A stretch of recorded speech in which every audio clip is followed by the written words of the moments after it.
உங்க பேங்க் அக்கௌண்ட்ல 2000 கோடி பணம் இருக்கு. ஆனா உங்க ஏடிஎம் பின்ன மறந்துட்டீங்க. இன்னும் 2 தடவை தப்பா போட்டா உங்களுடைய பேங்க் அக்கௌண்ட் பர்மனண்டா டெலிட் ஆயிடும். அப்படின்னா நீங்க என்ன பண்ணுவீங்க? 2011 ஸ்டீபன் தாமஸ்னு ஒரு ப்ரோக்ராம் இருக்கு. பிட்காயின் பத்தி ஒரு அனிமேஷன் வீடியோ பண்ணி கொடுத்தாரு. அவருக்கு அதுக்கு கொடுக்கப்பட்ட சம்பளம் 7002 பிட்காயின். அதோட மதிப்பு அப்ப ரொம்ப கம்மி தான். அவர் அந்த பிட்காயினோட பிரைவேட் கீயை அயன் கீங்கிற ஒரு ஹைலி செக்யூரான என்கிரிப்டட் பென்டிரைவ்ல போட்டு வச்சுட்டாரு.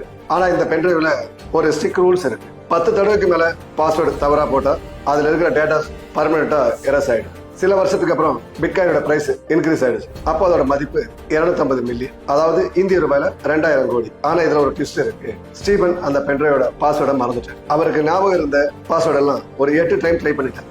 இன்னும் 2 அட்டம் தான் பாக்கி இருக்கு.